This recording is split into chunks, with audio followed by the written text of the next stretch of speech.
shocking death of a star. The whole world wants to know what happened, and every minute counts. Michael Jackson has died. Now, for the first time, go behind the crime scene tape. With computer-generated forensic graphics and true-to-life reenactments, follow the investigation as police race against time to solve the case. In this episode, the king of pop, Michael Jackson, mysteriously dead at age 50.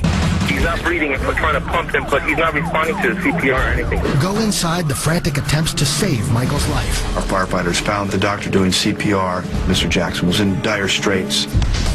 Follow authorities as they zero in on the cause of death. There was massive amounts of prescription drugs. It was like a pharmacy. And meet the man police say is responsible. Dr. Conrad Murray. Who is this guy? Where did he come from? There's some things here that don't add up. Next, on Famous Crime Scene, Michael Jackson.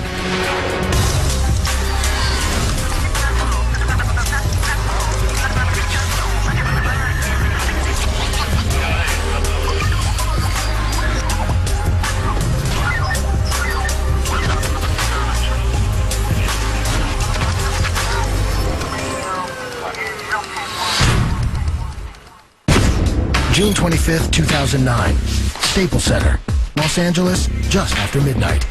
Michael Jackson finishes up a long rehearsal for his This Is It comeback shows, which kick off in less than 3 weeks. This is the final curtain call. Michael then returns to his rented mansion in the Holmby Hills section of LA. At about 1:30 a.m., he goes to bed.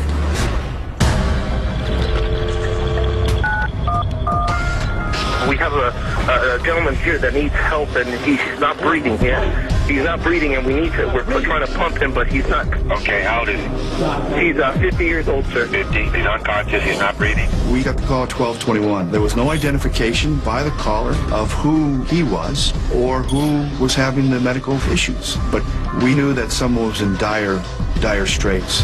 Did anybody see him? Yes, we have a personal doctor here with him, sir. Oh, you have a doctor there? Yes, but he's not responding to the CPR or anything. All right. Do you have him? Is he on the floor? Where's he at right now? He's on the bed, sir. He's on the bed. Okay, let's get him on the floor. Okay, let's get him on the floor. CPR should be conducted on hard, firm surfaces, but there was a physician in the room that was doing CPR on the bed.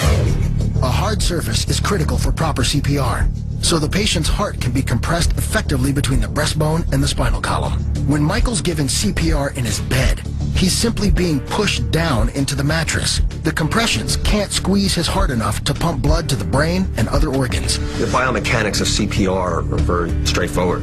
How or why a physician might not know that I can't comment on. LAFD Rescue Ambulance 71 arrives at 100 North Carrollwood Drive. At 12:25, we were on scene. Firefighters were led in and then led to the room where the patient was located. Our firefighters found the doctor doing CPR. Turned out to be Michael Jackson. Doc, what do we have? Patient's unresponsive. These are experienced emergency providers. I think it became very apparent to our personnel that this individual was down probably for quite some time. The paramedics perform CPR and other life-saving measures in hopes of a miracle. EMTs on scene do uninterrupted chest compressions with supplemental oxygen. They administer drugs like adrenaline. They insert an endotracheal tube with 100% oxygen to provide rescue breathing. But unfortunately, a pulse is never restored. It's clear that Michael Jackson is dead. The reality is, after 20 minutes on scene with both basic and life support interventions ongoing and failure to return a pulse, it's pretty much a foregone conclusion that resuscitation is going to be unsuccessful. Although paramedics in this situation might normally pronounce a patient dead at the scene, Michael's personal physician insists on further treatment. The doctor said, take him to the hospital. What apparently he was doing was saying, he didn't die on my watch. By getting him to the hospital, let somebody else pronounce him dead. Meanwhile, the scene outside Michael's mansion begins to attract attention. Onlookers realize something is amiss. When I arrived about 12:40, the ambulance was inside the gates. There was a fire truck that was parked out on the street. I was doing video and I could see the call screen and it said 50-year-old male not breathing. At a certain point, I could see the paramedics exiting the house with a stretcher. I moved closer to the gate. It was a difficult shot to get, but I could see that it was Michael. I was driving my tour. All of a sudden, I heard a reverse signal. Could see the paparazzi running towards the ambulance, and it was chaos. Right or left? Right or left? Paramedics continue to work on Michael as they transport him to Ronald Reagan UCLA Medical Center. With the paparazzi now trailing them, paramedics first turn west on a winding 1-mile stretch of Sunset. Then Hillgard, LeConte, and 2 more quick turns to reach the ER loading zone. The 2.7-mile trip takes 8 minutes. ER doctors work furiously to revive Michael. Though it seems hopeless, they refuse to give up on the megastar. Clear. But nothing works. Simultaneously, at about 1:30 p.m., the world gets word that Michael Jackson has suffered cardiac arrest and is in critical condition. Very few realize he is already gone. The first report that came in was from TMZ that said that Michael Jackson had suffered a cardiac arrest. Everyone was in shock. Michael Jackson suffered cardiac arrest and is now in a coma, literally struggling for his life. I got a phone call from Randy Jackson telling me that they had taken his brother Michael to the hospital, and he just says, "Brian, it's bad.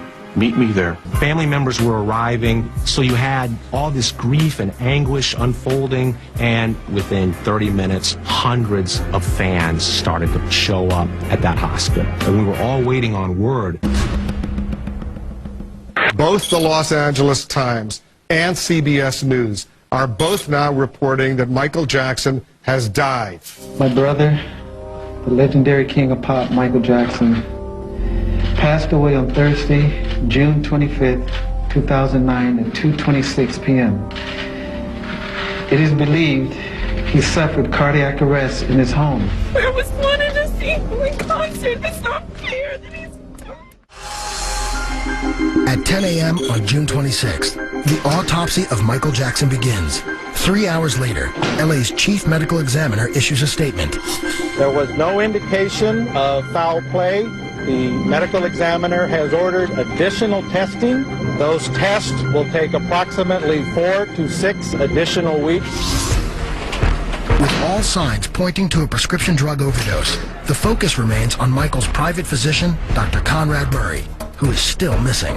The reason why they were unable to find Dr. Murray is plain and simple. Murray was already contacting lawyers to represent him and to plan his strategy. The following day, Murray and his lawyer agree to meet privately with detectives to give his statement. He laid out everything that had happened, not just that day, but in the 6 weeks leading up to Michael Jackson's death. He said that Michael Jackson had told him that he regularly used propofol and needed it to fall asleep.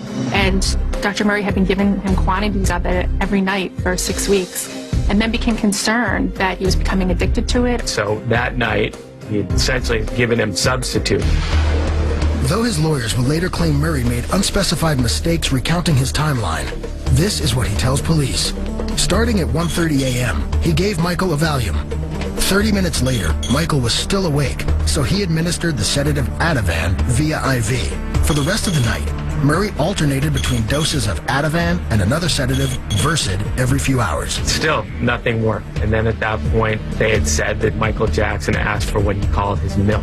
And at about 10:40 that morning, after much begging and pleading, Dr. Murray had relented and given him a dose of propofol. Murray says he gave 25 milligrams diluted with lidocaine. It went straight into Michael's IV, and finally, he fell asleep. Murray explains that he continued to monitor Michael for roughly 10 minutes before heading to the bathroom, and that he was out of the room for 2 minutes maximum. You do not leave a patient who's on propofol. If something goes wrong with their heart or their breathing or whatever, you're there. To go to the bathroom for a few minutes is just mind-boggling. But evidence suggests the doctor was out of the room far longer than 2 minutes. Murray's cell phone log, which detectives later obtain, shows that from 11:18 a.m. to 12:05 p.m., Murray was on the phone with 3 separate callers, totaling 47 minutes. Investigators are wondering, why is he on the phone 3 different times? We believe that he called his office in Houston, he had a girlfriend in Santa Monica, or his office in Las Vegas. Murray says that once he returned to the room, he found Michael not breathing. That exact time is still unknown. He then immediately started CPR and administered 2 milligrams of the anti-overdose medicine Anexate. Anexate counteracts specific drugs by blocking the brain receptors they affect, allowing those receptors to return to their usual state, When successful, sedation is reversed and the brain resumes a normal level of activity and consciousness. Unfortunately, the drug didn't work on Michael. Murray's lawyers said that only after doing 25 to 30 minutes of CPR did the doctor run to get assistance. Somebody call security! Call security! Once staff members arrived, 911 was finally called. He's not breathing. Other than the time that the paramedics came, who knows what was going on in that bedroom. There's some things here that don't add up. This argument was that nothing was given to Michael that would have killed him. He didn't do anything wrong. Coming up, investigators nail down the cause of death. And later, police dig up some dirt on Dr. This is it. Here I stand. I'm the light of the world. I feel grand.